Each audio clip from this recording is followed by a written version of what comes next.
Ladies and gentlemen, boys and girls of the YouTube world, CJ Rose's back in the building. Welcome back to the channel. Alright, I'm back after I made that Paul George video a couple hours ago. And I ain't gonna lie to you, man. I was about to sleep. I was about to take my nap. Yo, I felt like, man, it felt good to take a middle of the day nap. You know, wake up, feel a little better. You know what I'm saying? Play some 2K. Finally get that one-man wreck in, and then Monday Night Raw comes on at 8. Watch that. All, I was done. You know what I'm saying? I'm like, let me recharge. Then as I'm scrolling, I see some big news, and I'm like, damn. Gotta talk about it now, because I don't want to talk about it later. You know what I'm saying? But we got another big free agent on the move. And it's Klay Thompson. Klay Thompson and his 10-plus year relationship with the Golden State Warriors has come to an end.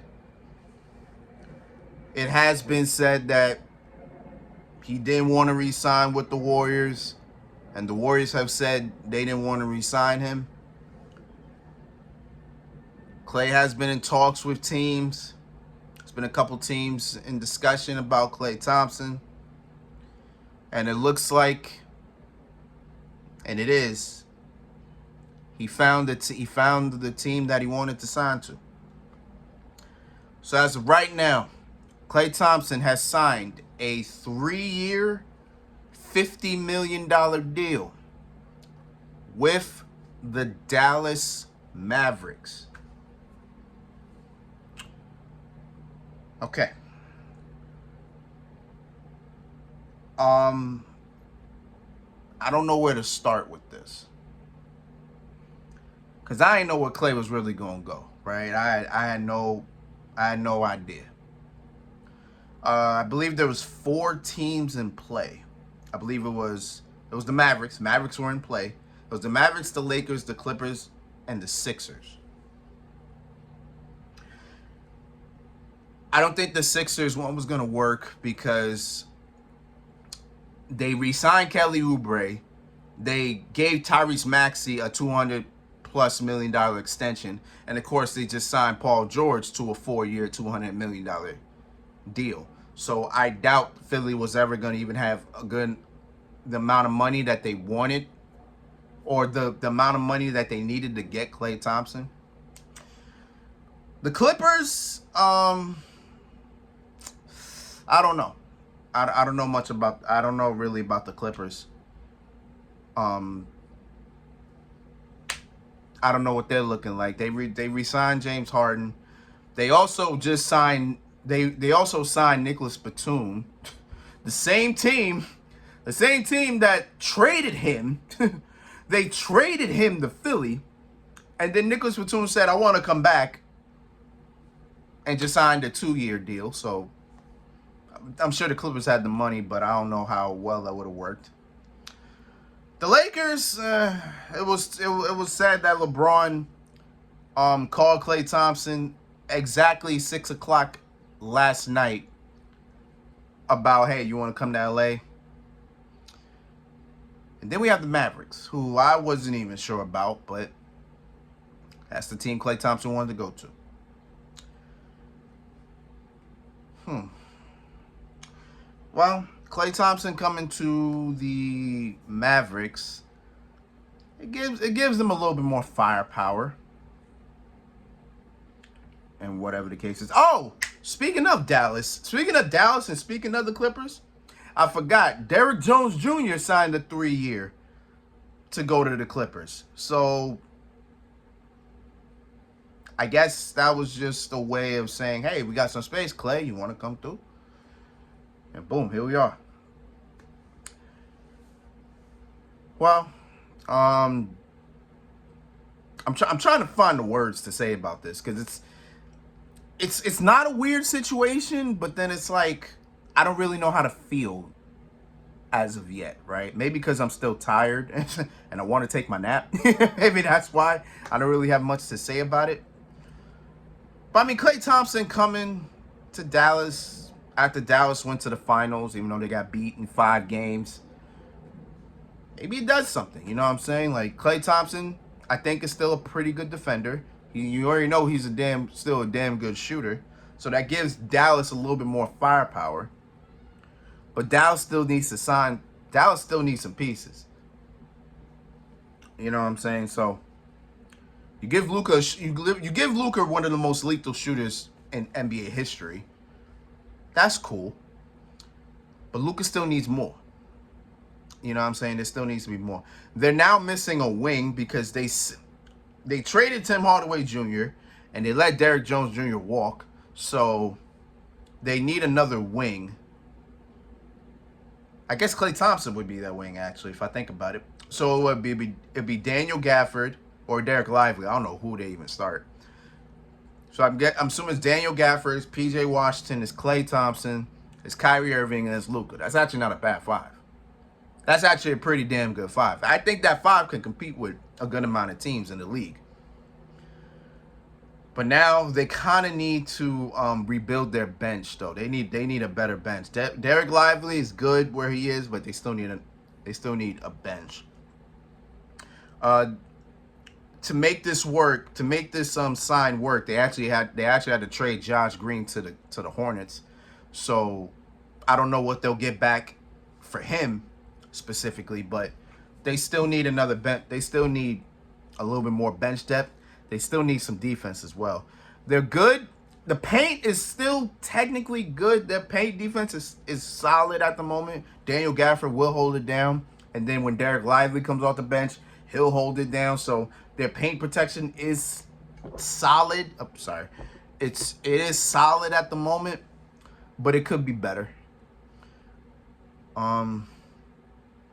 Yeah, I guess it just depends what Dallas does with their bench. They let one person walk and they traded somebody else. Actually, they traded two people and then let somebody walk. So I guess we'll see how everything goes. But Klay Thompson, okay, I can see him working with Luka.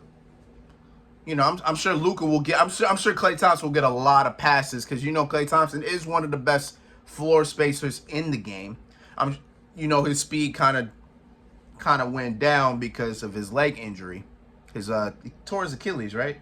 So yeah, his speed went down a little bit.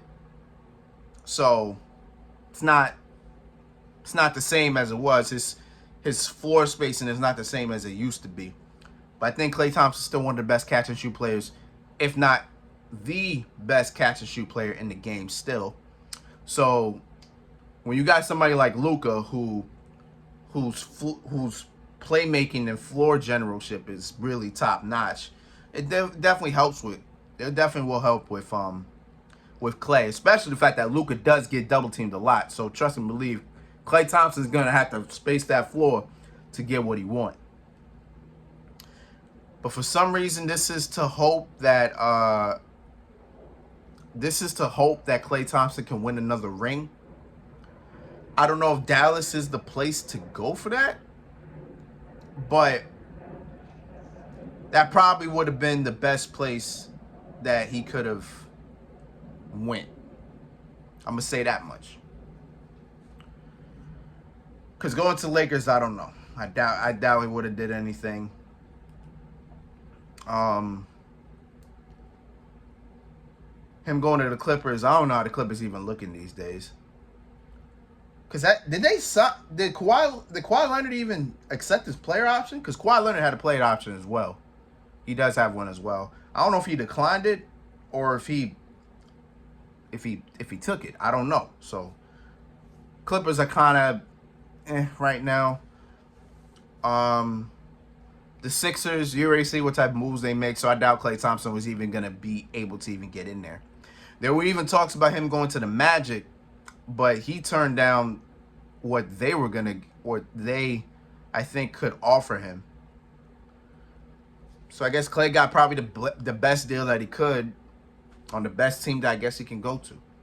I guess it is needed because Klay Thompson will be a small forward, and they needed another wing because they let their starting wing and their backup wing.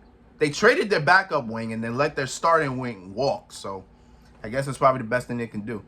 All Dallas got to do now is just rebuild their bench, maybe get like another big if possible because you need somebody to back up PJ Washington, because I wouldn't. I mean, you could play Gafford, you could play Lively at the same time. You could play them both, but you still need a backup wing for PJ Washington. I don't think they have that. So maybe there's a quality power forward they can get. They probably need another wing, another backup wing. They probably need a couple backup wings because they let a good amount of them walk. I don't know what Jaden Hardy's development is looking like. Maybe he can be better. Who knows? But the Dallas needs a lot. Dallas needs a few things. Because that finals run that they had was tough. Because if you're trying to compete with a team like Boston and then compete with other teams in the West like Oklahoma City and the Wolves and the Grizzlies, who will make a crazy return. Don't sleep on the Grizz. Or all the other teams like that. You're gonna need a little bit more development. And right now, Dallas is trying to rebuild so they can repeat going back to the finals. Can they? It depends. You know what I'm saying? It truly does depend. Because, a lot of teams are going to come back with a vengeance in the West. So, it's up to them. It's up to Mark Cuban on what he does. Really. Not really. I don't know. I don't know. But it is what it is. Klay Thompson is now a Dallas Maverick.